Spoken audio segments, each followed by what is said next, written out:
If everything that you desired and dreamed came true in your life, could you live with it? Fortunately, many of those things got filtered and never came true, isn't it? So, it will be very good if anybody of your age, if they want to decide and fix the goals of their life, it'll be very good if they take a break from all influence that's around them. Social influences, family influences, other influences, withdraw somewhere, that's why an ashram. Withdraw somewhere, sit down, meditate, bring yourself to a certain level of clarity and joy. When you're very happy and clear, you must decide.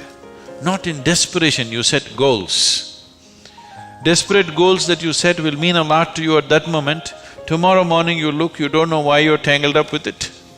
So, it'll be good.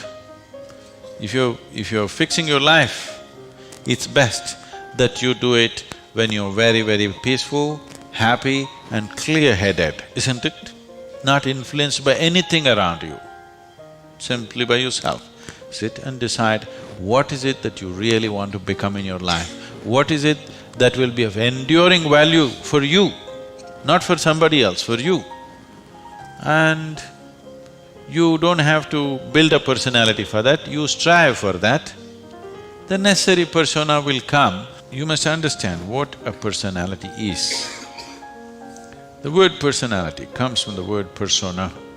Persona means in Greek or in Latin, I'm sorry, is a mask.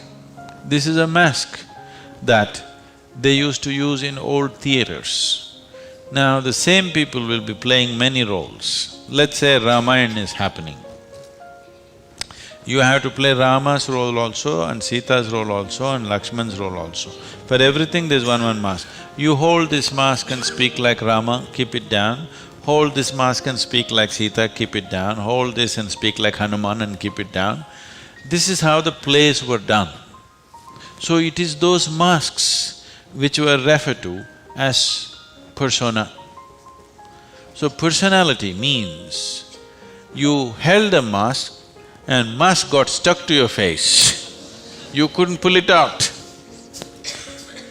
That means you have a personality. Personality is something that people are trying to develop because they have no sense of being.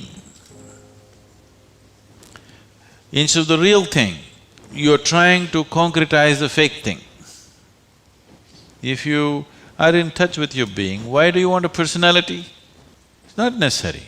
You can be a different kind of personality in different places. You are actually already. Or are you stuck with one personality? Some people who are simplistic in their head have only one personality.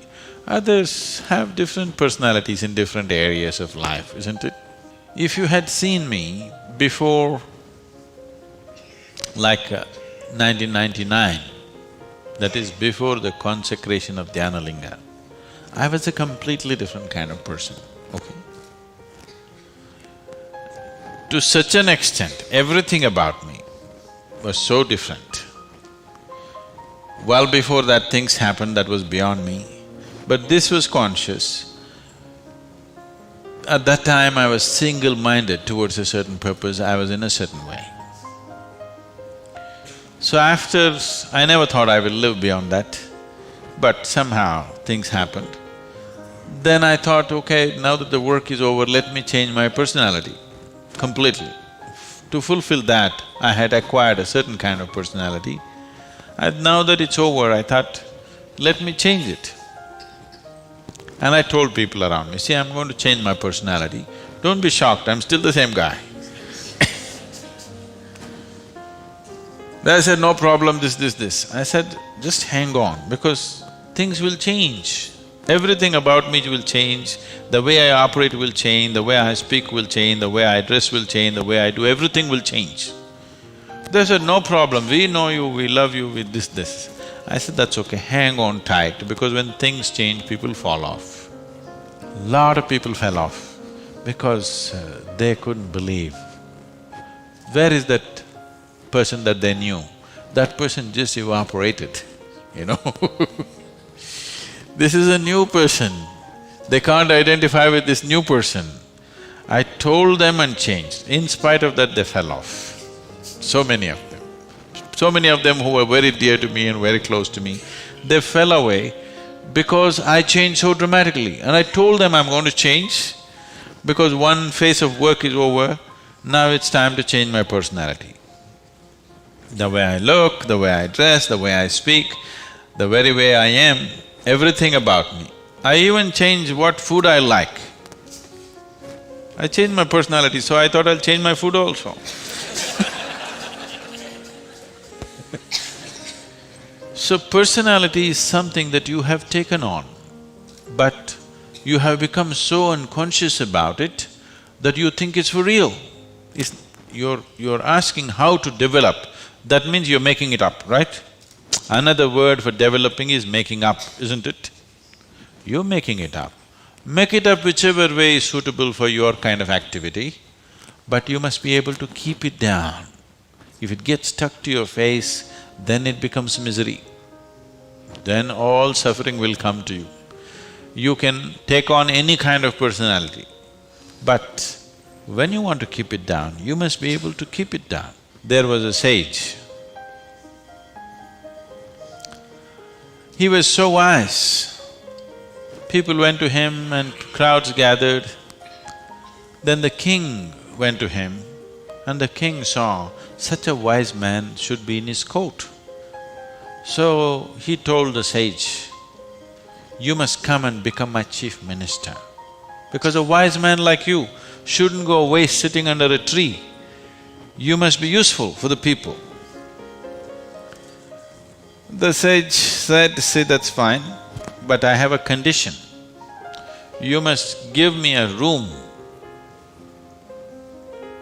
in your palace where I will spend every day 1 hour. You should never peep into that room, you should never ask me what it's about, you should never break into it, nothing. This room should be left unexplored by yourself, your servants, your secret agents and everybody." King thought, that's not a problem. What's the problem with me? You want your room, why do I want to look into your room? Take it. Then whenever any important meeting is to come, this man who's sage, now who's become a minister, so he's wearing appropriate clothes for the palace, but he goes in to this room and locks himself for 1 hour and comes out. A few months and years passed, but then after that king's curiosity, it even got us to Mars. He wants to know what the hell is he doing inside. So rumors started all around, oh, he's doing something, he's got somebody inside, maybe he's an enemy agent, he suddenly landed here, what is he doing there, what is he doing there? Everybody, the whole palace started buzzing around with what is he doing in this room. Everybody wants to see what's in the room, but it's always locked, he goes in, spends time there and comes out. Especially when something important is to be done, he goes in. All kinds of rumors happened. So, one day, king couldn't hold it.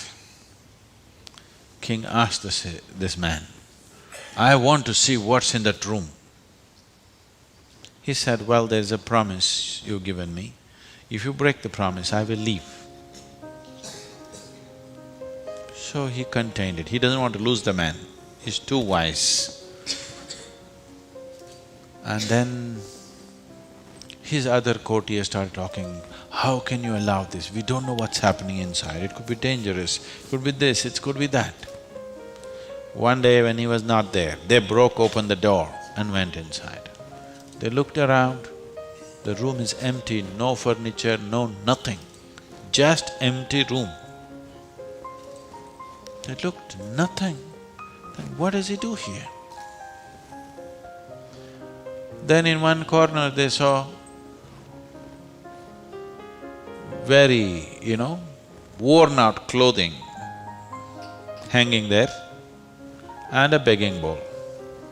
They went. They couldn't make out what this is. Then he came in. He said, well, you wanted to see, you have seen. The king asked, what do you do here? He said, whenever I want to make any important decision, I come here, wear my worn-out clothes and sit with a begging bowl, clearly, that I don't want to be caught up with all the things of the palace. I want my wisdom not to be lost in these clothes and in this jewelry and in this stuff. So I come here, wear those clothes, sit with my begging bowl, make the decisions and then come out. Now you've broken the promise, and he left. So, this is what meditation is for you. Every day when you sit, you strip yourself down. You don't have to do anything about it. If you sit there simply, see, anything that's made up needs constant support from you, isn't it? See, suppose you tell a lie. It needs constant support to keep it up, isn't it? But if something is true, you can even forget it, but it's still there, isn't it? You understand what I'm saying? If something is true, even if you forget it, it's still there, no problem. But if it's a lie, you have to keep it up. Your personality is a lie. Your being, your existence is the truth. You don't have to keep this up. This will be anywhere there.